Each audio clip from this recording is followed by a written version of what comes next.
Hello दोस्तों, मैं हूं राजेश। स्वागत है आपके Politrick channel selection with Rajesh channel में।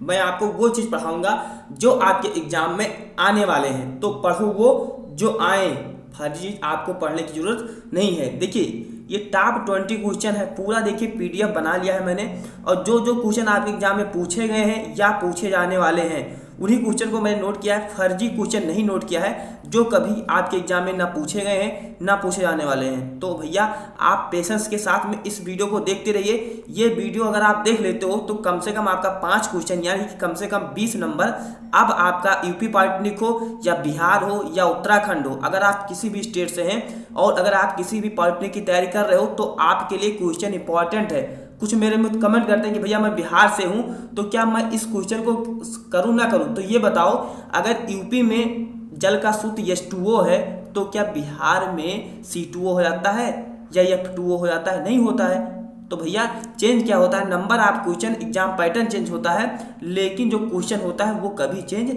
नहीं होता। ये चीज़ आपको ध्यान में रखना चाहिए। तो चलिए मित्रों, 2 लाइन के साथ में अब हम इस वीडियो को स्टार्ट करना चाहेंगे। कहते हैं कि जिंदगी जीना आसान नहीं होता, बिना संघर्ष के कोई महान नहीं होता। जिंदगी जीना आसान नहीं होता, बिना संघर्ष के कोई महान नहीं होता। जब तक चोट ना पड़े हथौड़े की, पत्थर भी भगवान नहीं होता, पत्थर भी भगवान नहीं होता। तो चलिए मित्रों, सबसे पहले आपके पास क्वेश्चन है। क्वेश्चन नंबर 1 कह रहा है, जो फादर ऑफ केमिस्ट्री यानी कि रसायन विज्ञान का पिता कहा जाता है, किसे कहा जाता है? पहला ऑप्शन है न्यूटन, सेकंड ऑप्शन है गैलीलियो, और ऑप्शन नंबर हमारा सी है लेवासियर, या जिसे हम लेवासियर यहाँ पर लिखा है लेकिन लेवासियर के नाम से भी हम लोग जानते हैं। थर्ड नंबर पर आता है आप लोग का क्या है? कैपलर। क्या है भैया? कैपलर। यहाँ पर क्या लिखा है?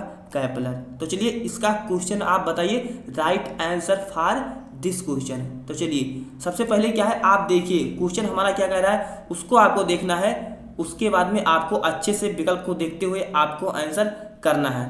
तो देखिए, न्यूटन ने किसकी खोज की थी आपको पता भी है। न्यूटन ने बल का खोज किया था। गैलीलियो ने सूक्ष्मदर्शी वगैरह खोज किया था, आपको पता है।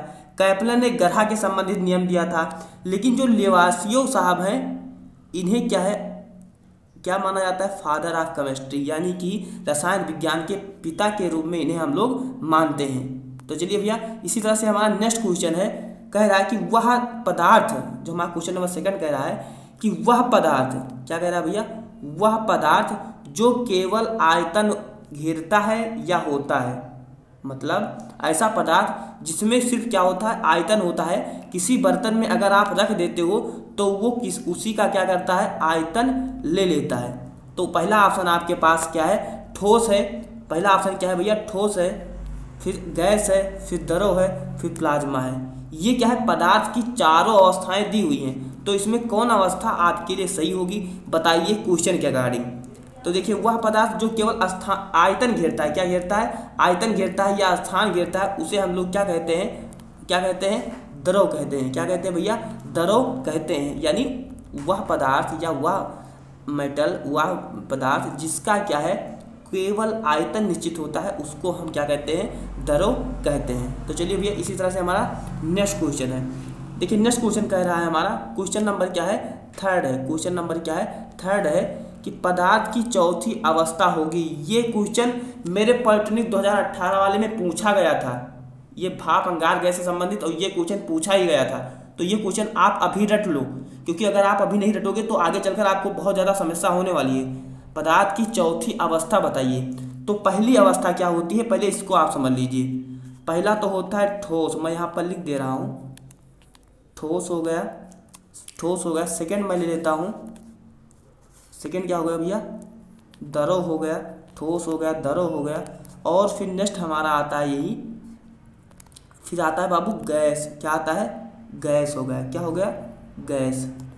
गैस हो गया। और जो चौथी अवस्था आती है, चौथी अवस्था आती है वो आती है प्लाज्मा। क्या आती है? प्लाज्मा, एकदम ग्लिसरीन की तरह प्लाज्मा। कौन सा?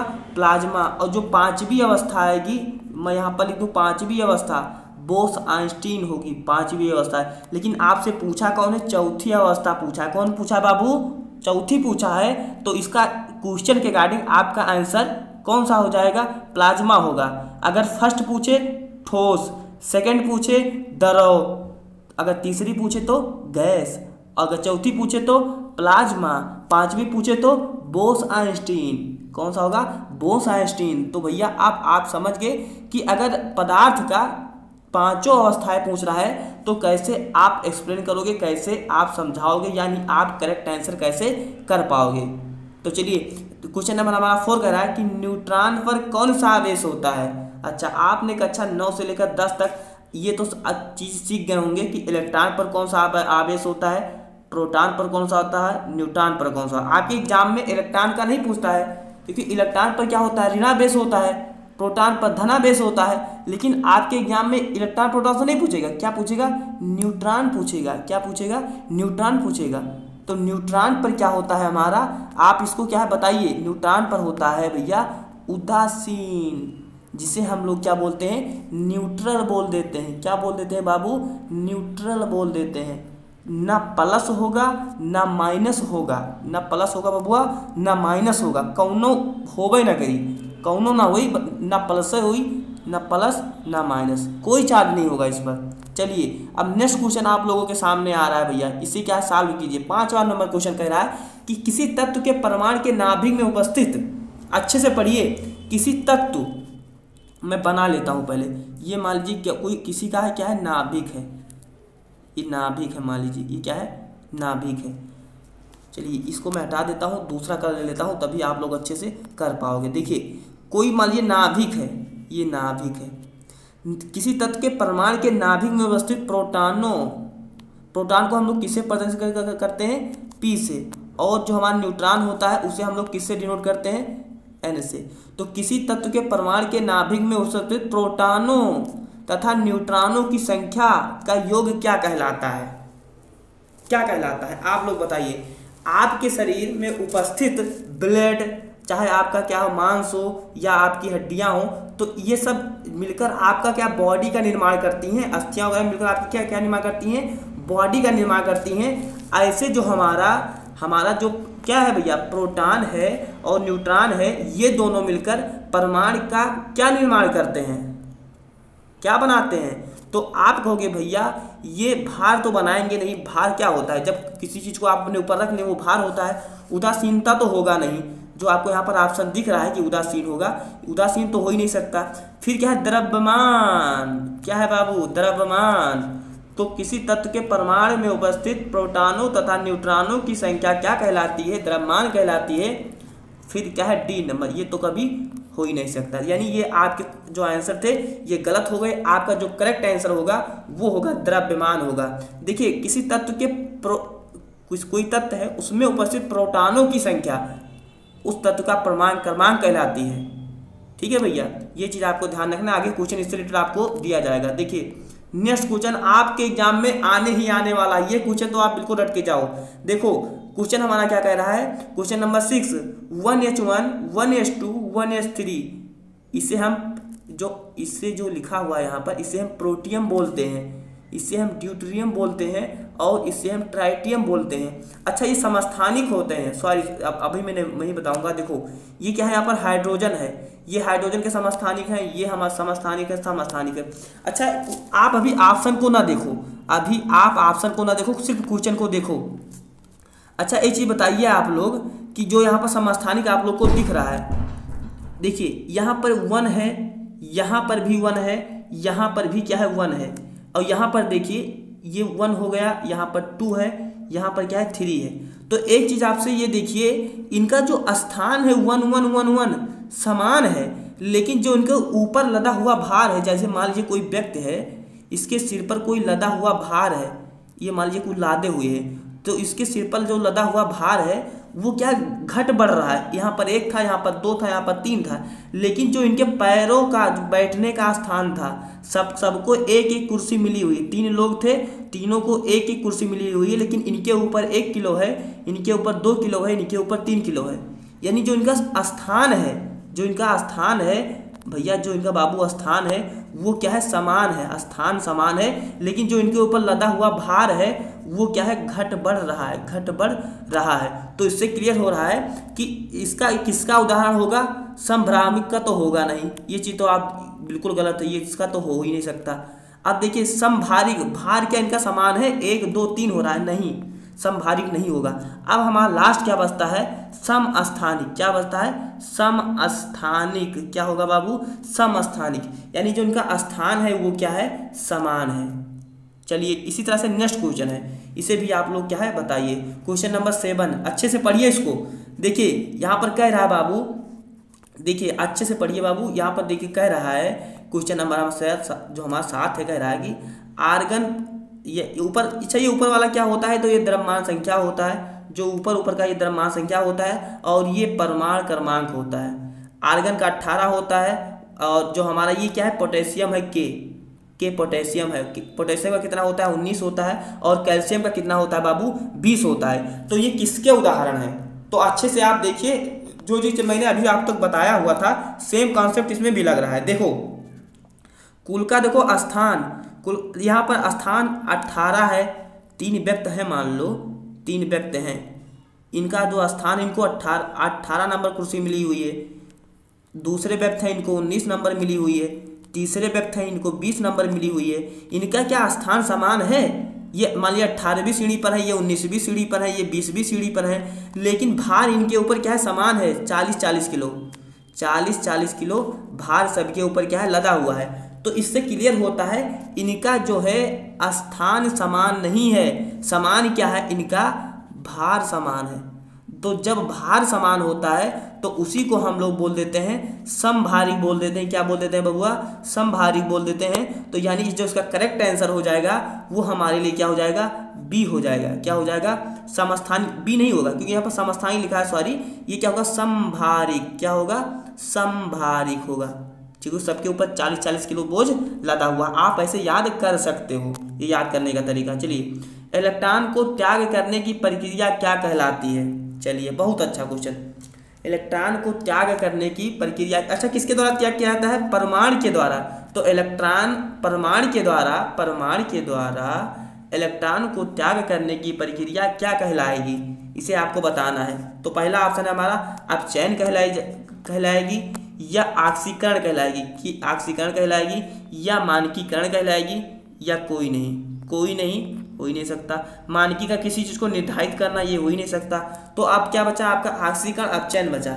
अच्छा अपचयन समझो क्या होता है, जो आपका अपचयन होता है वो क्या होता है, अच्छे से आप लोग समझिए। देखिए एक कोई परमाणु है, और जब इससे अगर कोई परमाणु का इलेक्ट्रॉन क्या होता है, कॉम्बिनेशन कर लेता है, जुड़ जाता है, तो इस क्रिया को हम लोग अपचयन कहते हैं। यानी इलेक्ट्रॉन के ग्रहण करने की क्रिया को या प्रक्रिया को हम लोग क्या कहते हैं, अपचयन कहते हैं। लेकिन इलेक्ट्रॉन के, जो हमारा इलेक्ट्रॉन है बबुआ, उसके त्यागने की प्रक्रिया को हम लोग आकर्षित। तो चलिए अब आपके सामने नवा क्वेश्चन आ रहा है, कह रहा है कि धावन सोडा का, जो हमारे यहाँ पर धावन सोडा है भैया, जो धावन सोडा है बाबू, इसका क्या करना है, सूत्र बताना है। जो रासायनिक सूत्र होता है वही आपको क्या है बताना है। धावन सोडा का रासायनिक सूत्र क्या होगा आपको बताना है। विकल्प नंबर ये है Na2OH, विकल्प नंबर बी है NaOH, विकल्प नंबर सी है Na2CO3 10H2O, यहाँ पर क्या लगा होता है, इंटू लगा होता है बीच में। फिर हमारा डी है NaHCO3, आपको बताना है। तो right answer for this question, Dhawan soda का क्या है, आपको सूत्र बताना है, रासायनिक सूत्र बताना है, केमिकल फार्मूला आपको बताना है। तो देखिए जो हमारा क्वेश्चन नंबर 9 का अगर हम एक्सप्लेन के साथ में समझना चाहें तो आपको क्या है, एक चीज़ पहले ध्यान रखना है कि देखिए जो Na यहाँ पर लिखा हुआ है, NaHCO3 जो है, इसे हम लोग क्या है, खाने का सोडा बोलते हैं। क्या बोलते हैं, खाने का सोडा बोलते हैं। वहीं अगर हम आगे बात करें तो जो हमारा यहाँ पर क्या है, NaOH क्या है, इसे हम लोग क्या बोलते हैं, कास्टिंग सोडा बोलते हैं। क्या बोलते हैं, कास्टिंग सोडा बोलते हैं। लेकिन जो धावन सोडा का सूत्र होता है या फार्मूला होता है वो होता है Na2CO3 10H2O। ये आपके एग्जाम में बार बार पूछे जाते हैं। तो धावन सोडा का जो सूत्र होगा वो Na2CO3 होगा। चलिए नेक्स्ट क्वेश्चन है पीएच, क्वेश्चन नंबर 10 हमारा कह रहा है कि पीएच पैमाना का खोज किया, यानी जो हमारा पीएच स्केल होता है, पीएच स्केल कहाँ से कहाँ तक होता है, तो एक सेकंड, इधर देखिए जो हमारा पीएच स्केल होता है वो ऐसे होता है। कहाँ तक होगा? 1 से लेकर यानी 0 से लेकर और ये 14 तक होता है। कहाँ तक होता है बाबू? 14 तक होता है। ऐसे 1 2 3 4 ऐसे करके 0 से 14 तक होता है। अब देखिए इसकी जो खोज किया था वो किया था सोरेनसन ने किया था, केपलर ने किया था, न्यूटन ने किया था, रॉबर्ट हुक ने किया था। ये आपके पास ऑप्शन है। केपलर ने, जैसे कि मैंने आपको स्टार्टिंग में बताया जी, जो केपलर साहब थे उन्होंने क्या है ग्रह संबंधित नियम दिया था। जो न्यूटन है उन्होंने बल का खोज किया था। रॉबर्ट हुक ने जो हमारा कोशिका वगैरह होता है इन सब संबंधित या बायोलॉजी, जो हमारी बायोलॉजी होती है उससे संबंधित रखते हैं। लेकिन जो सोरेनसन साहब बच रहे हैं इन्होंने क्या है पीएच पैमाना का खोज किया था, यानी इन्होंने पीएच स्केल की खोज किया था। तो आपका जो करेक्ट आंसर होगा 10वां का होगा, वो क्या होगा? ये होगा आपका, क्या होगा? ये होगा। अब इसी तरह से हमारा नेक्स्ट क्वेश्चन है, इसे भी आप सॉल्व कीजिए। नींबू का पीएच मान होगा, पीएच वैल्यू ऑफ क्या होगा भैया? लेमन। तो जो हमारा नींबू होता है उसके पीएच वैल्यू आपको बताना है। तो चलिए भैया, नींबू का पीएच मान क्या होगा? आप लोग क्या है कमेंट करके बताइए। देखिए नींबू का 6.4 किसका होता है?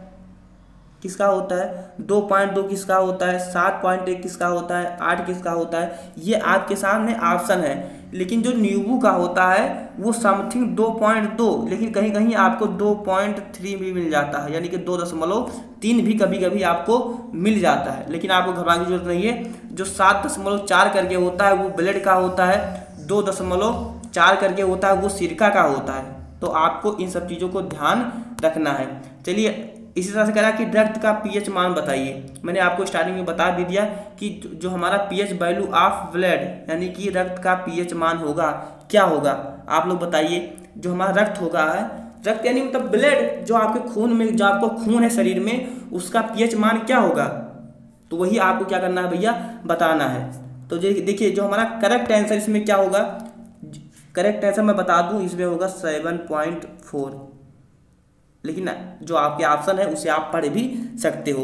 अगर इस पीडीएफ को अगर आपको डाउनलोड करना रहेगा तो इसे मैं अपने Telegram channel selection with Rajesh पर क्या करूंगा? डाल दूंगा। सिलेक्शन जिस नाम से हमारा यूट्यूब चैनल बना हुआ है उसी के नाम से हमारा टेलीग्राम चैनल बना हुआ है। टेलीग्राम चैनल का लिंक मैं आपको डिस्क्रिप्शन बॉक्स में दे दूंगा, तो वहां से जाकर आप देख सकते हो या आप उसे ज्वाइन कर सकते हो, या आप यूट्यूब पर सर्च कीजिए, टेलीग्राम पर सर्च कीजिए सिलेक्शन विथ राजेश, वहां पर भी आपको आसानी से ये क्वेश्चन मिल जाएगा।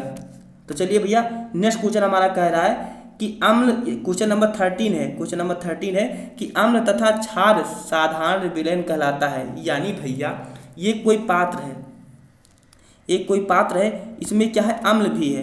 एक साइड से हम लोग क्या है? अम्ल डाल रहे हैं, एक साइड से क्या डाल रहे हैं? क्षार डाल रहे हैं। ये फार अम्ल कर देता हूँ और बी फार वेस्ट कर देता हूँ, यानी कि एसिड और बेस। एक साइड से हम लोग एसिड डाल रहे हैं, एक साइड से क्या बेस डाल रहे हैं, अम्ल और क्षार डाल रहे हैं। तो इसका जो विलयन बनेगा, इसका जो विलयन बनेगा बाबू, वो क्या कहलाएगा? जो विलयन तैयार होगा इसका वो क्या कहलाएगा? विलयन, इसके द्वारा बना विलयन क्या कहलाएगा? तो इसके द्वारा बड़ा विलयन क्या कहलाता है? बफर विलयन कहलाता है। ये चाहे आप जब पॉलिटेक्निक करिएगा तो पॉलिटेक्निक के फर्स्ट सेमेस्टर में केमिस्ट्री सब्जेक्ट होता है, उसमें आपको पढ़ना पड़ेगा। जो आपका विलयन होता है, जो बफर विलयन होता है, ये मुख्यतः 2 प्रकार के होते हैं। एक होता है अम्लीय होता है, यानी एसिड बफर विलयन अम्लीय होता है। क्या होता है? अम्लीय। और एक होता है क्षारीय। अच्छा, एक चीज़ आपको ध्यान रखना है, जो बफर का, देखिए जो बफर का होता है वो हिंदी पूछ लेता है प्रतिरोधी विलयन होता है। तो आपके एग्जाम में बफर विलयन आए या प्रतिरोधी विलयन आए, आप इंग्लिश वाला देख लीजिएगा। बफर विलयन को हम लोग हिंदी में प्रतिरोधी विलयन कहते हैं। जो बफर यहाँ पर लिखा हुआ है ये इंग्लिश वर्ड है। जो बफर लिखा हुआ है, जो ये बफर लिखा हुआ है, ये क्या है? इंग्लिश वर्ड है। हिंदी वर्ड इसका होता है प्रतिरोधी विलयन। चलिए भैया, हीरा क्यों चमकता है? ऑप्शन है आपके सामने। जो हमारा हीरा होता है बबुआ, जो हमारा हीरा होता है वो क्यों चमकता है? देखते नहीं एकदम टन टन टन टन एकदम से बढ़िया लाइट मारता है। तो जो हमारा हीरा होता है वो काहे चमकत है? आप लोग बताओ। पहला है अपवर्तन के कारण, परावर्तन के कारण। TIR इसका मतलब होता है टोटल इंटरनल रिफ्लेक्शन, हिंदी में बोले तो पूर्ण आंतरिक परावर्तन। पूर्ण आंतरिक परावर्तन। D है, इनमें से कोई नहीं है, यानी अज्ञात। हम ज्ञात नहीं कर सकते। तो बताइए हीरा क्यों चमकता है? अपवर्तन के कारण, परावर्तन के कारण, टोटल इंटरनल रिफ्लेक्शन के कारण। देखिए आज के एग्जाम में अगर TIR अगर आपको मिल रहा है यानी कि टोटल इंटरनल रिफ्लेक्शन मिल रहा है तो आपको TIR लगाना है। अगर TIR नहीं है, अगर TIR नहीं है तब आपको अपवर्तन लगाना है, और अगर अपवर्तन भी नहीं है तब आपको परावर्तन लगाना है। यानी इसका जो करेक्ट आंसर होगा वो होगा TIR। होता तो इसमें परावर्तन अपवर्तन दोनों है, जब मैं क्लास लूंगा कभी अच्छे से थ्योरी वाला तो आपको बताऊंगा क्यों होता है, लेकिन इसके कारण जो आपका करेक्ट आंसर होगा वो होगा TIR यानी कि टोटल इंटरनल रिफ्लेक्शन, पूर्ण आंतरिक परावर्तन। अब इसी तरह से भैया क्या है, अब हमारा क्वेश्चन नंबर 15 आ रहा है। क्वेश्चन नंबर 15 को आप अच्छे से देखिए, कह रहा है कि उच्च गुणवत्ता वाला कोयला कौन सा है। ये आप लोगों के लिए बहुत इंपॉर्टेंट क्वेश्चन है। इसको मैं क्या है अभी यहीं पर लिख दे रहा हूँ, ये क्वेश्चन तो आना ही आना है। 2022 के एग्जाम में ये क्वेश्चन 100% मैं कह रहा हूँ आना है। चाहे आप कंपटीशन की तैयारी करो, चाहे आप पॉलिटेक्निक की तैयारी करो, उसमें ये 100% क्वेश्चन आता ही आता है। तो ये देखिए उच्च यानी कि हाई क्वालिटी का जो कोयला होगा, कोल होगा, वो कौन सा होगा? कोयला आपका 4 प्रकार का होता है। जो कोयला होता है वो 4 प्रकार का होता है। पहला होता है एंथ्रेसाइट होता है। मैं आपको एक एक करके बता देना चाहूँगा। एंथ्रे को हम क्या है ये भी लिख सकते हैं। और फिर क्या है एंथ्रे के बाद में आता है हमारा बिटुमिनस B, फिर क्या है लिग्नाइट L, फिर क्या है P2। कोयला आपका 4 प्रकार का होता है, लेकिन हाँ उच्चतम जो सबसे अधिक क्वालिटी वाला होगा आप कैसे याद रखोगे? तो पहले ये आता है, जो हमारा इंग्लिश का अल्फाबेट होता है उसके कारण पहले ये आएगा, उसके बाद में हमारा क्या आएगा B आएगा। यहाँ पर देखिए अच्छे से, पहले ये आएगा, उसके बाद में B आएगा, उसके बाद में L, उसके बाद में P, यानी कि ABLP आपको याद रखना। ये for anthracite, B for bituminous, L for lignite, P for P2। यानी जो इसका करेक्ट आंसर होगा वो ये वाला होगा, और ये से हमारा क्या बनता है एंथ्रेसाइट बनता है। तो उच्च जो गुणवत्ता वाला क्वालिटी वाला कोयला होगा वो एंथ्रेसाइट होगा। सेकंड पूछे तो ये B आएगा, तो B के बिटुमिनस। थर्ड पूछे तो लिग्नाइट, और अगर फोर्थ नंबर पर पूछे तो कौन सा होगा P2 होने वाला है हमारा करेक्ट आंसर। आप देखिए ये क्वेश्चन आप लोगों को क्या है, क्वेश्चन नंबर 16 है। शुद्ध सोना, क्वेश्चन नंबर 16 कह रहा है कि शुद्ध सोना कितने कैरेट का होता है। ये यूपी पेट का एग्जाम हुआ था, यूपी पेट, मैंने उस पेपर को दिया हुआ था। यूपी पेट 2021 का हुआ था, पहले वाले दिन में, सॉरी फर्स्ट शिफ्ट में, उसमें आया हुआ था। आप जाकर देख सकते हो, पेपर उठा के देख सकते हो, मैं टेलीग्राम पर डाल दूंगा, आप देख लीजिएगा। उसमें ये क्वेश्चन सेम क्वेश्चन आया हुआ था, और ये पॉलिटेक्निक में ही पूछा जाता है। तो क्या भैया देखिए, ये देखिए शुद्ध सोना कितने कैरेट का होता है, तो इसका जो करेक्ट आंसर होगा वो D होगा। यानी अगर कोई सोना क्या है 100% शुद्ध होगा तो हम सोना को कैरेट में मापते हैं, उसकी शुद्धता को, यानी कि जो उसकी प्योरिटी होती है उसे हम लोग कैरेट में मापते हैं, और जो उसका जो 100% शुद्ध सोना को 24 कैरेट के बराबर हम लोग मानते हैं। अब देखिए इसी तरह से हमारा बाबू नेक्स्ट क्वेश्चन है। नेक्स्ट क्वेश्चन कह रहा है कि भारी जल का रासायनिक सूत्र बताइए। तो इसे आप हमें कमेंट बॉक्स में कमेंट करके बताइएगा कि भारी जल का रासायनिक सूत्र क्या होता है। PU होता है, DO होता है, D2O होता है। मैं आपको हिंट के लिए बता देना चाहूँगा, जो इसका क्वेश्चन ये दिया हुआ है, ये यहाँ पर जो दिया हुआ है ये नन ऑफ दिस दिया हुआ है। नन ऑफ दिस इसका नहीं होगा, इन्हीं तीनों में से एक होगा। आप हमें कमेंट बॉक्स में कमेंट करके बताइएगा, जिससे मुझे पता चल सके कि आप पढ़ रहे हो कि नहीं पढ़ रहे हो।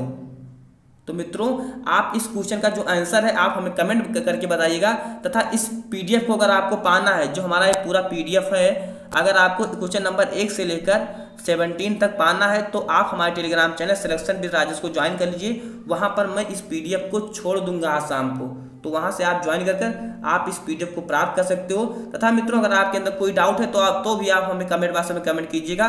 तथा अगर आपको पॉलिटेक्निक का, देखिए पॉलिटेक्निक का अगर आपको प्रीवियस ईयर क्वेश्चन पेपर चाहिए, तथा आपको हरिहंत की फ्री में बुक चाहिए, हरिहंत की फ्री में बुक चाहिए, तो आप हमारे Telegram channel selection with Rajesh को अभी ज्वाइन कर लीजिए। वहाँ पर ये सारी फैसिलिटी उपलब्ध हैं और ये फ्री में है, आपको वहाँ पर 1 रुपया भी देने की ज़रूरत नहीं है। तो मित्रों आशा करते हैं आपको वीडियो अच्छा लगा हो। वीडियो कैसा लगा कमेंट बॉक्स में कमेंट करके बताइएगा।